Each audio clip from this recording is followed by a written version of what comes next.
Hello, hello, Barnes & Noble Book Club. It is so nice to see everyone. And Parini Shroff, I am so happy to see you, but you know what? My Q&A module was suddenly blocking your face. I have so many, so many screens open, but you guys, this is so exciting. The one tiny change today, Shannon DeVito is out with a cold, so really, she's sending her best wishes, obviously, to Parini, and I have a little note from her about why we picked Bandit Queens, but before we get started, just a tiny bit of housekeeping. If you registered a question when you were registering for the event, I have your question. If you want to ask a question, you can either use the chat module, which is here, you can just drop it right there, or you can use the Q&A module at the bottom of your screen. If you just hover over the bottom of your Zoom screen, it'll pop up there, it'll say Q&A, and you can just drop your question there. I like to drop your questions in as we're going. I don't hold them all to the end. So it's really kind of fun. If you want to start dropping questions in there, by all means, please do. Parini and I did an episode of Poured Over ages and ages and ages ago when the Bandit Queens first came out in January. And that was a very spoiler-free conversation. And I'm just telling you all now, I know we told you when you registered, but we are looking forward to having a very different conversation than the one we had in January. So be prepared for spoilers because there's one character that I really need to know about. So, Parini, hi, how are you? How has the last 6 weeks been, or the last 5 weeks since the book pubbed? How has that been for you? It's been different. It's been a bit of a Mm-hmm. blur, but in the best possible way. This Okay. has been such an exciting time, including being, the January book club pick for Barnes and Mm-hmm. Noble. It's like such an honor, and I'm thrilled to be here and let the party keep going to discuss the Excellent. queen. All right. So, this is what Shannon said when I asked her. I mean, obviously, we'd been having this conversation for a while, but I asked her to write something down. So I am going to sound like I'm reading something from the screen because I am. But what Shannon said was, we chose the Bandit Queens because it's an insightful, unforgettable story from an amazing new voice. Parini has a deft hand and an impeccable eye for capturing detail and has created a vivid story of women deeply rooted in Indian culture who deal in revenge. Parini has ultimately written a propulsive thriller wrapped in plentiful amounts of humor and heart. This felt like one of those books that you just need to recommend to everyone, and I knew it would be a perfect fit for our book club readers. And I have to say, so Elizabeth McCracken was one of your teachers at the University of Texas, and I love the way she describes Bandit Queen. She says, it's a hilarious romp about serious things. So we have a lot of ground to cover. We do. We have so much ground to cover. And actually, there's a lot of my level of excitement is through the roof in the chat, and it's so much fun. And Mine lots of people are halfway too. through. So if you're halfway through, I'm warning you, there are spoilers. I'm just telling you again, I'm so glad you're here, but there are spoilers because we have to talk about Farah. But before we really get going, there's a phrase I really want to ask you about. And it's something that Gita says. And I know I asked you about it in the show, but I'm going to ask you again because I really love this line. She ate no one's salt but her own. I think that helps us set it up. Would you explain that to folks? Or yeah, absolutely. The way I use it in the book is a form of dependence.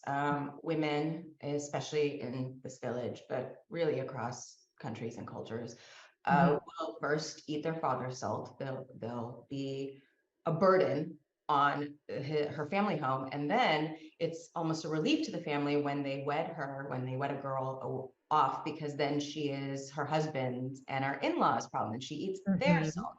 And so there's this level of dependence and of shifting burdens, and the idea of eating your own salt and being beholden to no one but yourself was really important to not only me but Geeta. Mhm. The notion of the microloan group gives empowerment and the ability for women to eat their own salt. Because here's the thing, and like McCracken says, like Elizabeth herself says, this is a hilarious romp about serious things because these are women who are stuck. They're stuck and they come to Gita because they think she is the biggest, baddest of them all. They think she did away with her husband, who is not a good guy. Like, let's just be clear, he is not a good dude. Not a good. Divorce should be easier when you are married to not a good dude. But I want to talk about these women. I want to talk about where this story started for you because I know it started as a short story. But the characters I thought who showed up first were not necessarily the ones who showed up first. So, would you let folks know how this Yes. came? So when this German idea started as a short story, Geeta and Farah are the OGs. Mhm. Their dynamic and their distrust and their kind of begrudging economic alliance to do away with Mhm. Farrah's own abusive husband. That was the crux of the short story. And when I reread it in 2020, Mhm. I found myself really curious about the other characters in this lone group because they were unnamed women. And then I really want to dig into what are the other group dynamics, like not just Geetha and Farah, who are kind of on the outskirts, but what Mhm. about, the popular girls, if you will, which are Saloni and Preeti and Priya. And then the kind of Mean Girls theme emerged, and I was able to explore all different types of relationships and female friendships and Mhm. rivalries. Okay, so oh, Linda N. Cook Katz is wondering, are any of the characters based on real people? Every single one of my characters, I would say, is a composite of myself and my friends and just strangers I observe in the world. Like there's Right. no one Saloni out there. If there was, I'd like to meet her. Maybe she exists, but I don't know her yet.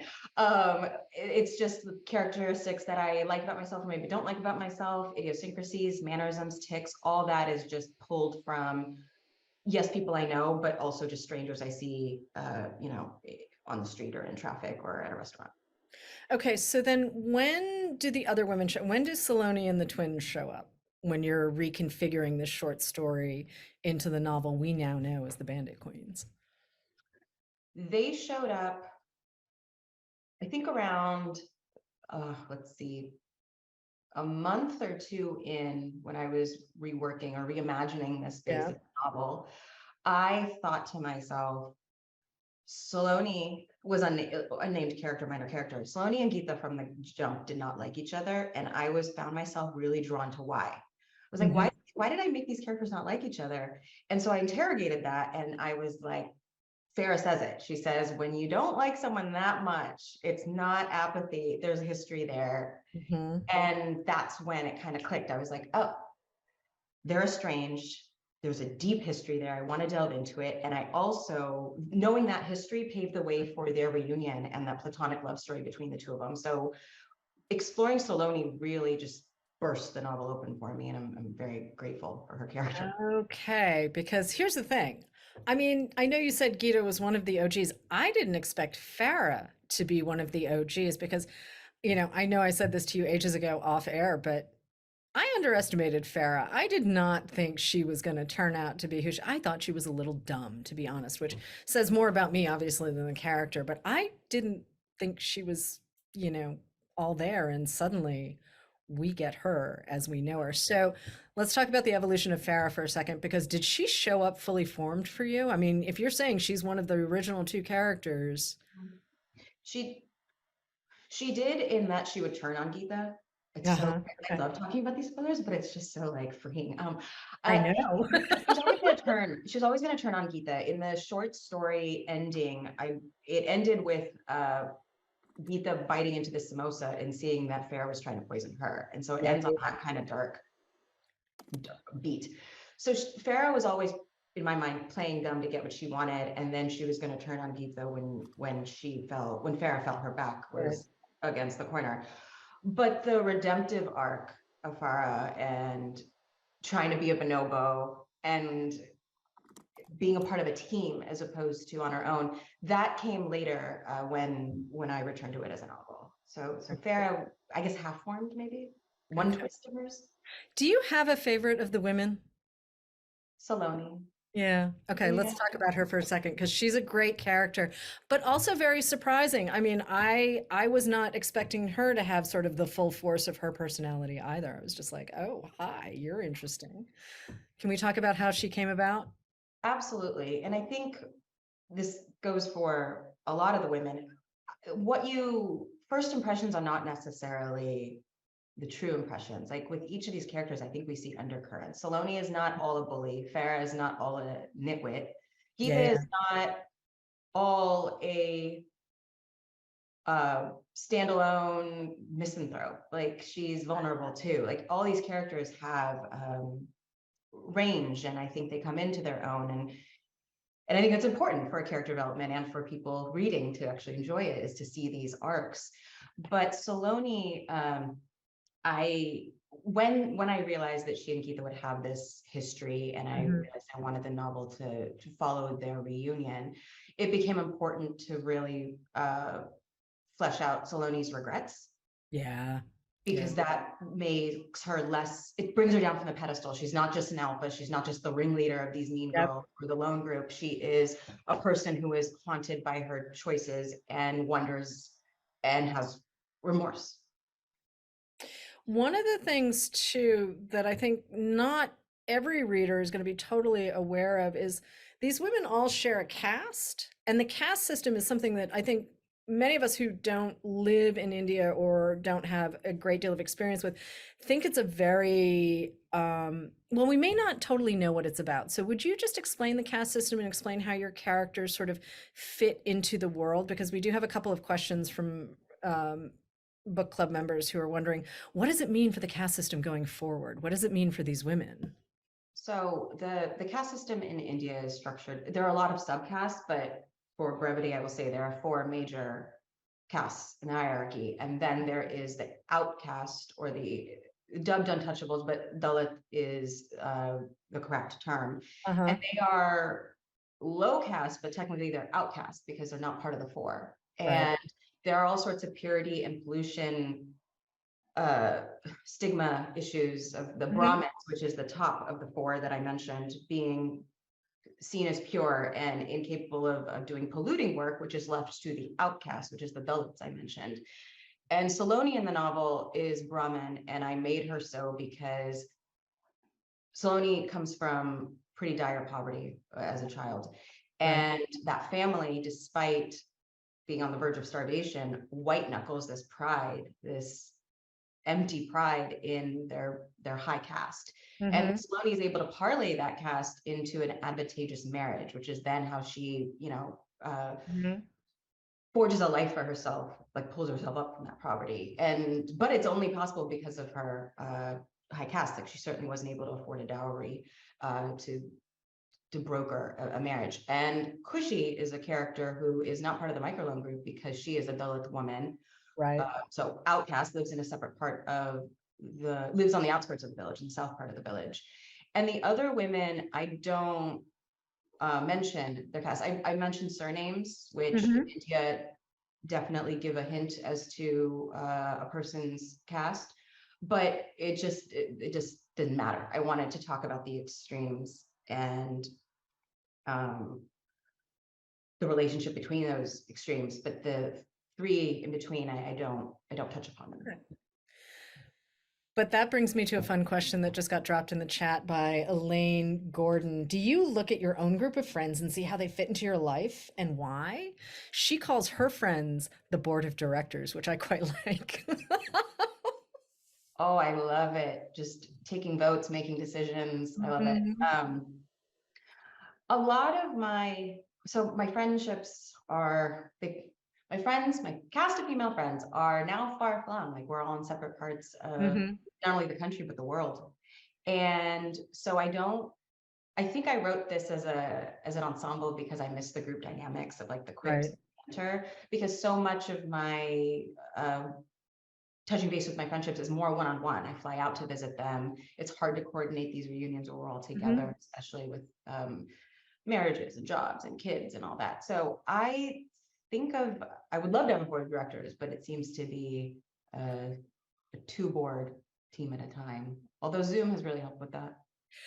Zoom has actually made some things really easy. And oh, Clementine Stone Daniel just dropped in her besties are the team of dangerous ladies. That's really excellent. Do They're you want to medical share your besties? professionals. Yeah, no, that is really good. The team of dangerous ladies, rock on. That is, I mean, one of the things I really appreciate about the Bandit Queens is the way you write about friendship. And you've talked about this, you dipped into it with Solani and Gita's relationship, certainly that, yeah, there's history there. You don't just get annoyed at someone, you don't get annoyed at someone you don't care about at all. So watching that evolution, watching the evolution of the twins. Oh, the twins are messy. Oh, the twins are so They're messy. Their dynamic, even amongst themselves, is It's so weird. I mean, interesting. I it's weird in know. a good way, but I have a twin niece and nephew, and they're wild. I love them to bits, but twins are a whole another world. But how did they end up being twins? I mean, did you need them to be twins, or did you just want an extra little bit of challenge while you were writing? That is, uh, the twins were the last. They were never twins in the short story. They were just two women as part of the unnamed women as part of the microloan group. Mhm. When I was fleshing out this cast of characters, I said I liked their names and I thought their Yeah. names were too similar. And so I thought I'll just make them sisters. No, wait, I'll make them twins, and Mhm. then nobody will blink at the names being close. So Millie Conde Pressler is asking, well, I'm going to give you a little bit of a preface to the question. There is a question in here. I love the interaction of the characters, particularly the women. They were honest and looked out for each other, yet the point in their criticism and ability to, yet they were to the point in their criticism and their ability to put each other in their place. The corruption, the caste system, the downtrodden way women were treated. How realistic is this aspect of the story? Was there a lot of embellishment for the sake of humor? How accurate is the story in describing the cultural dynamics of an Indian village? I absolutely exaggerate and use hyperbole to get a point across. Like there are a lot of extremes in this novel, mainly, the Mhm. increasing body count. And I use the extremes, yes, for humor, but also to make a point. If these women feel like this is their only out, if they've been Mhm. backed into a corner where they feel like they've gone through the pros and cons, and they're like, murder seems to be the most elegant solution to this, then we really have to examine the circumstances around it. And so, Right. yes, it is hyperbole, but it is meant. The reaction that women have is extreme because the circumstances they're facing are extreme and yet have been normalized by the patriarchy. And so it's the extreme reaction is really meant to like reflect back on, well, what are they facing? And yes, there are exaggerations, but the caste system absolutely exists. Domestic violence, as we know, is ubiquitous and pernicious.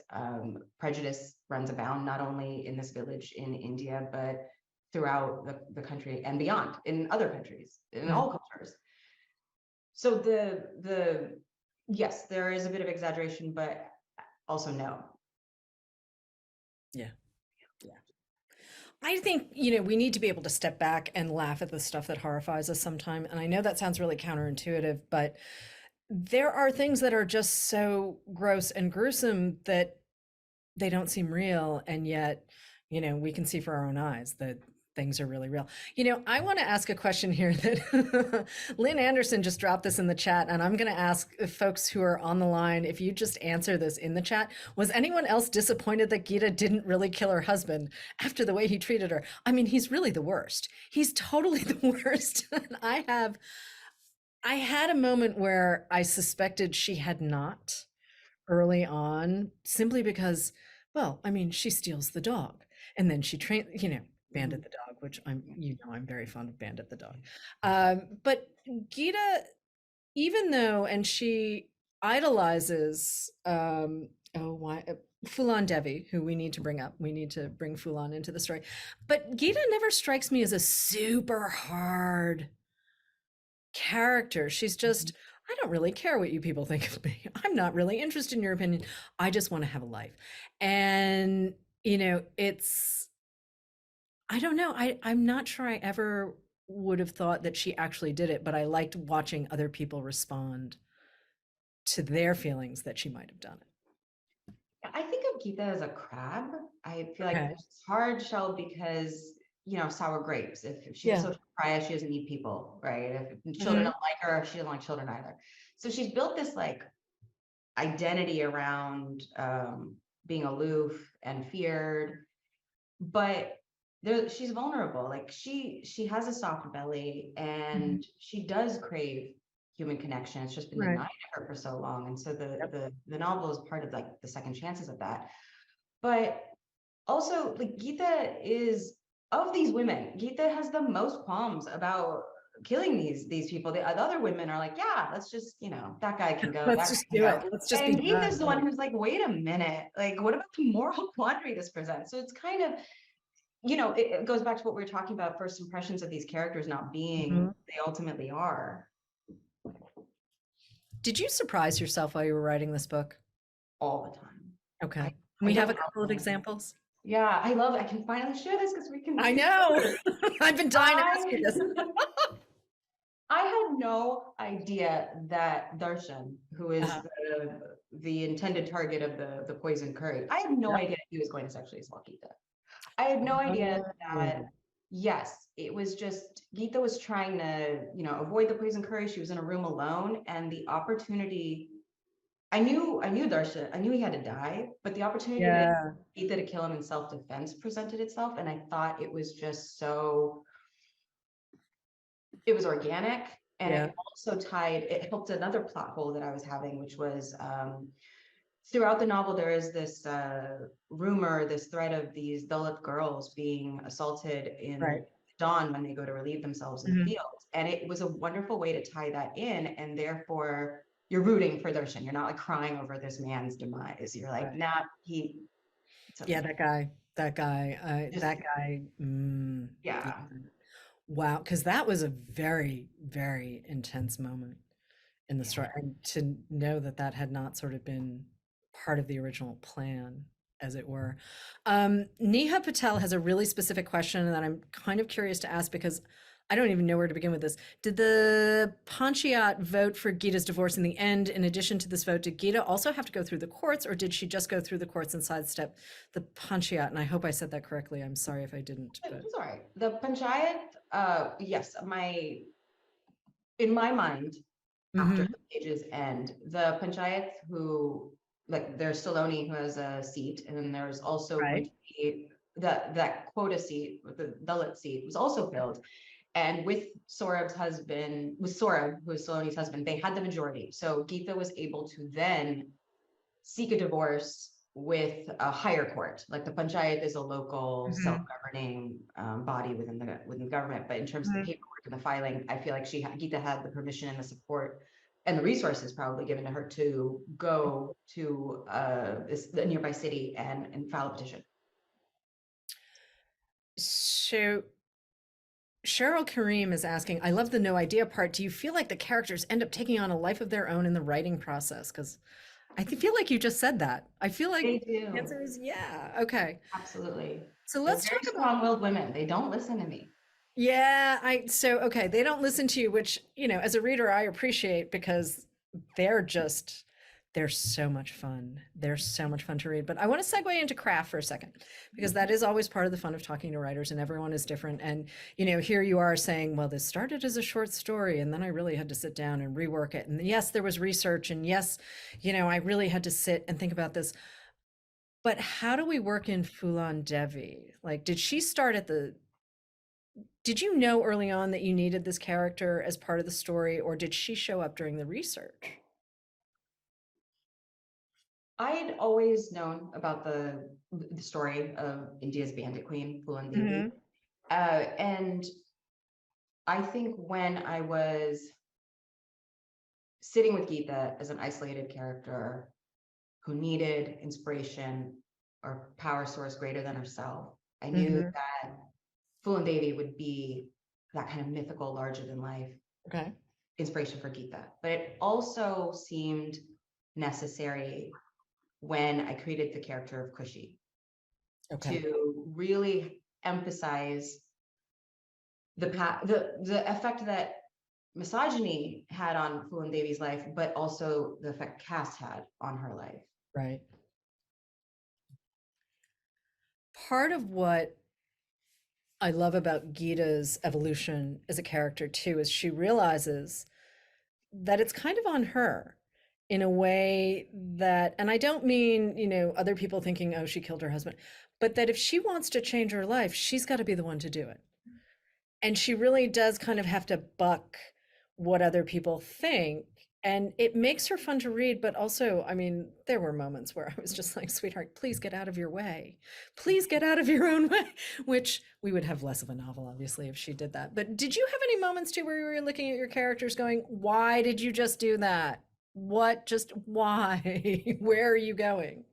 Yes, there are Geeta's especially when she vacillates, she hems and haws a bit, and she also is she's not great with people at first, and so she comes across as abrasive. She insults people without necessarily meaning to. She often bites the hand that, you know, feeds her. She's a crab, and I was at first, I was a little worried. I was like, "Are people not gonna like her?" I feel like, because with all these characters and what they're doing, there's a question of likability.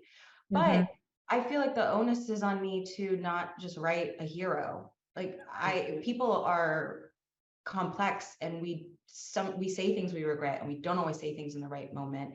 And there's this bit where Geeta's like practicing and rehearsing some like revenge speech she's going to give to Saloni, and she's like plucking her chin hairs as she does it, and I do that.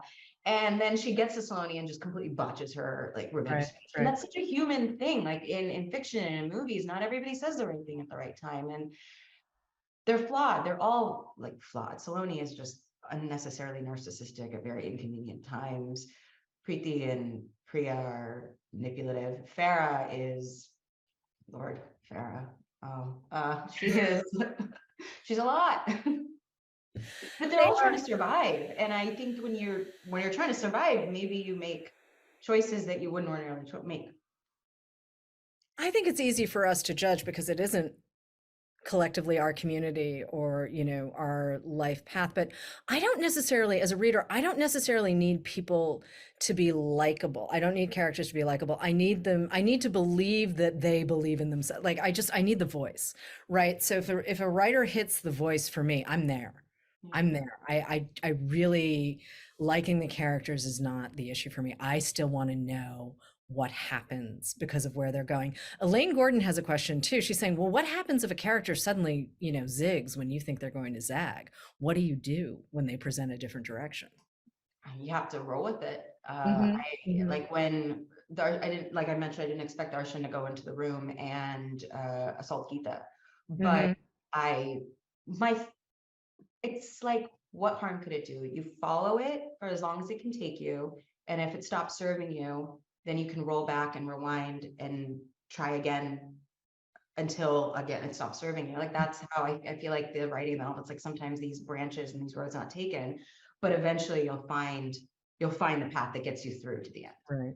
So I just So, try to roll with it. yeah, no, running. Actually, I was talking to another writer earlier, and that show is going to come down the road. But she talked about running and how after she finished a run, she would have to go home, put everything that she thought about on her run onto the screen, and then she was like, okay, now I can get on with the rest of my day, or now I can do whatever I need to do next. And I love that idea that you can sort of surf the material. Mhm. Maybe not the best metaphor, but it is kind of what you're describing. It's like, well, sometimes it's there, sometimes it's not. But where does editorial fall in? Like, your relationship with your agent, your relationship with your editor, like, what does that work look like? I mean, again, you started with a short story. You said, this is not quite where I need it to be. How do you get from the conception to what we're reading now? Well, writing the Bandit Queens was a unique experience because did there was not a lot of rewriting for me during the process. It felt a very Okay. linear fashion, which is Okay. unusual for me and my process.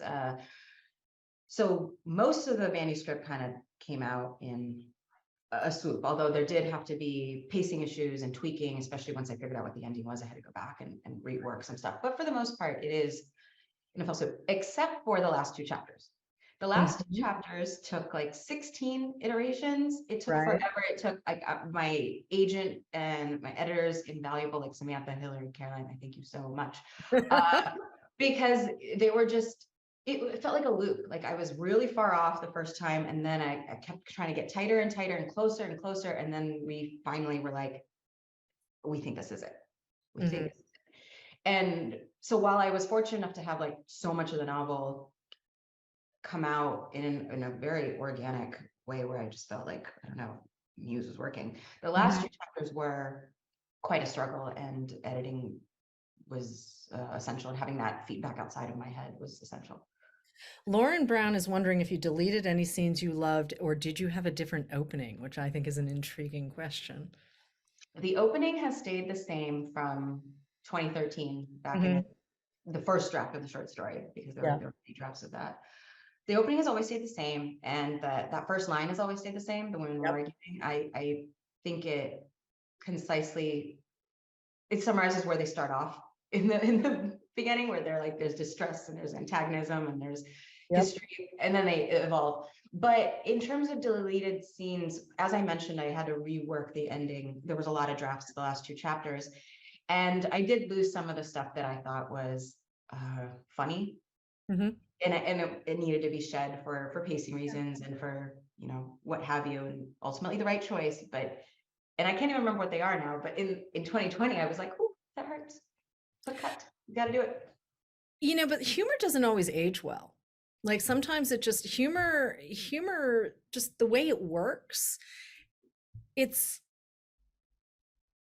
it needs something to play against. And sometimes the reference points, if they shift enough, it's just the joke sort of falls flat. So, I mean, I think you have all of the right beats in this book, and I do think it's going to age really well. But I also felt like there was a timelessness to the story. Like, there was a moment where I was like, am I in the present day? Am I in the 60s? Great question. And I really did love that because I just wanted to focus on the women, and I didn't want to know like what the billboard was. And I didn't want to know like what app people were playing with on their phones. I mean, this is actually something that Celeste Ng does in Little Fires Everywhere, Yes. where because it's set in the late 90s, you end up actually with a perfect narrative structure because no one has a cell phone. You can't Google anything. You have to get lost. You can't just, it Right. I felt very similarly as I was reading The Bandit Queens, where I was like, I just had to follow you down Good. the rabbit hole because I didn't have anything I could lean on to say, Mhm. okay, mosquito coils. Yeah. I mean, I grew up in New England. We had mosquito coils everywhere because otherwise you would get eaten by bugs. But like to still be able to relate to these women was so hugely important to me. And it was fun. It was really fun. Are we going to see a movie version of Bandit Queens? In my dream, it would be a series because Okay. I'd love the opportunity to like maybe explore the other characters. Like the Yeah. novels, a novel's limitation is that I was with Geeta for the majority of Yeah. it, except for a brief deviation into Mhm. Islami. But I would love to know, like explore Farah and why, like what motivates her, like what's going on at her home life. And same with Sloane and these other characters. So Mhm. I would love to see a series, and it's very early days, but it would be a dream of mine, yeah, to see these characters come to life. Yeah, I'm curious too about Kareem's backstory a little bit because he turned out to be a really decent dude. I had a moment where I was like, "Oh, please don't be a jerk.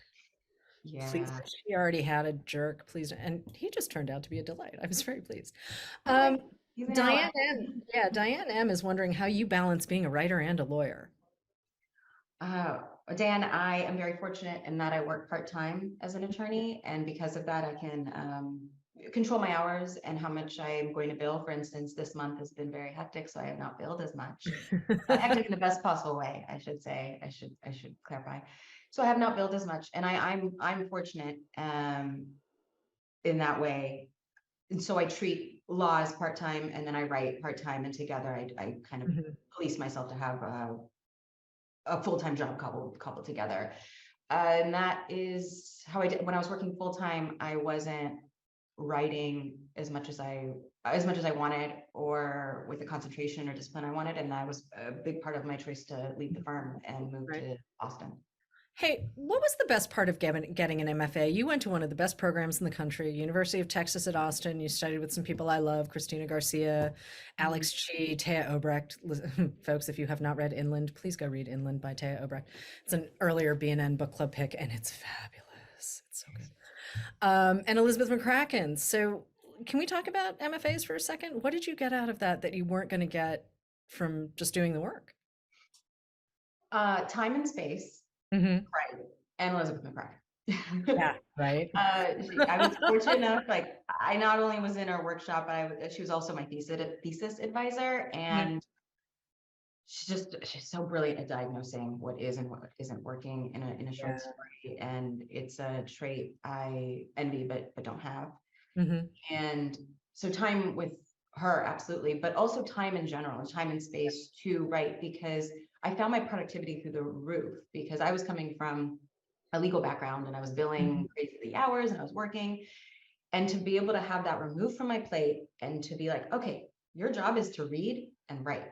Yeah. And what a boon. And so I think because I had come from the legal background, I just hit the ground running. And during those 2 years, my page count was out of like Mm. unprecedented.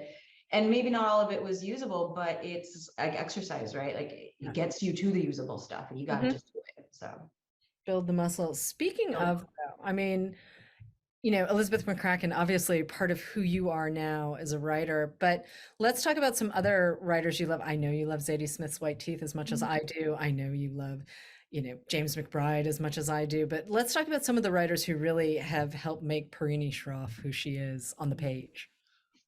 I love Lily King. Yeah. I love, speaking of, the writers and lovers is set pre-cell phone, and that's such a Yep. part of the plot. Like Mhm. you can't just text someone and it becomes integral. Yep. Um, Also, I love Rachel Kushner. I think I recently reread Mars Room, and it blew me away again. I love Lisa Tadeo.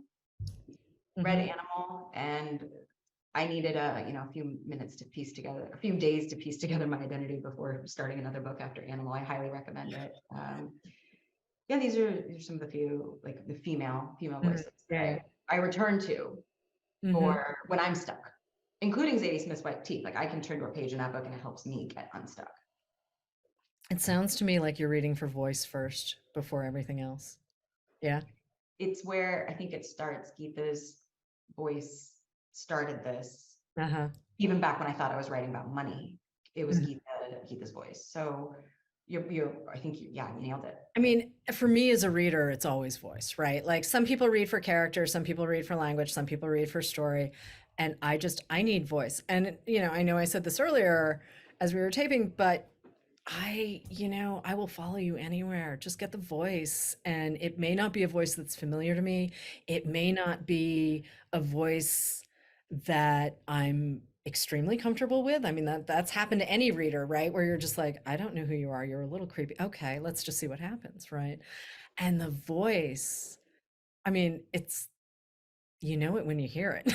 That's the only way I know how to explain it. It's just you can't necessarily plan it. You just sit there and you do the writing and the rewriting. Yeah, yeah. So does this mean we're working on a second book? Are you working? I mean, that is conventional wisdom. The first book comes out, like be working on the second thing as the first one's coming out into the world. Yes, I am. I'm working on something right now because I don't outline it. Hmm. I have no idea where it's going to take me, and I hope it is as surprising as the Bandit Queens. Like for me, I Okay. hope the experience is as surprising. I hope the characters kind of take on life of their own and do what they want to do. But I'm not. Yes, I'm not. I have a character. I have a voice, and we will see what they get up to. I'm so excited. Well, as we know, I will follow you anyway. But before I let you go, we do have one question that I think we actually didn't hit in this piece of the conversation, which was, do you have family in India?